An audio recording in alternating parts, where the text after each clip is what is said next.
Welcome back to ABC News Live. I'm James Longman in Tel Aviv.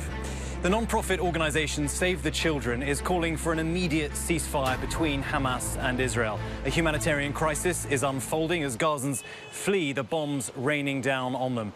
And joining me now is Save the Children's country director, Jason Lee. Jason, thank you so much for joining us.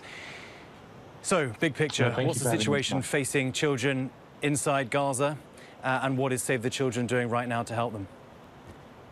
The situation remains dire. You now have more than 1 million people that have been displaced. About half of them, 500,000 people, are seeking shelters, are seeking refuge in shelters.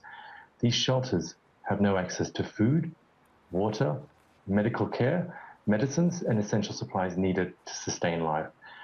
The numbers of children that have been injured, it's over 1,500 children that have been killed, and about, I think, out of the 12,500 people, 1 out of 3 of them being a child. Now, it is essential that we protect children. Save the Children, we are doing our best. Like all organizations, we have been impacted as well. Our staff are prioritizing the distribution of water within these shelters. We're looking at hygiene kits to make sure that children and their families stay safe.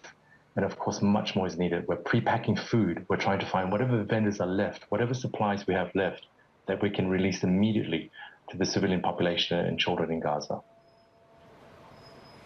And just so I heard that correctly, you were saying 1 in 3 of those who've now been killed in Gaza you believe to be a child?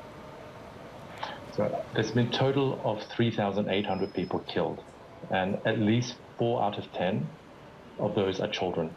We are in a situation where 1 child is killed every 15 minutes. Now, in terms of the injuries, there's more than 12,500 people that have been injured. And of those 12,500 civilians that are injured, 4,000, so 1 in 3 is a child. Now, these numbers will keep worsening. The longer this conflict is protracted, unless we have a ceasefire, it is essential that we keep children safe. Tell me about the aid. There's a lot of talk about these aid trucks trying to get in from Egypt. What needs to happen for you to be comfortable that your aid can get in? First and foremost, there must be adherence to international law, which means all sides have to ensure that children are kept safe, and they have access to life-saving assistance, which means these trucks must be allowed to enter.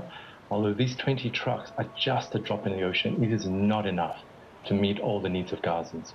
Remember, even before this escalation, 80% of the population was reliant on humanitarian assistance.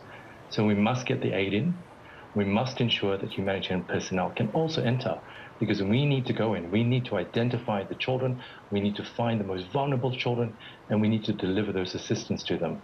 And we can only do that if there is a ceasefire. It is impossible for civilians to seek safety when there are ongoing airstrikes and shelling.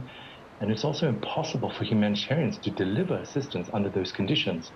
So bring the goods and supplies in, bring the humanitarian personnel in, and stop fighting. Essentially, there must be a cessation to the fighting so that we can deliver. It's a staggering toll that this war is having. Save the Children's Jason Lee, thank you so much for joining us.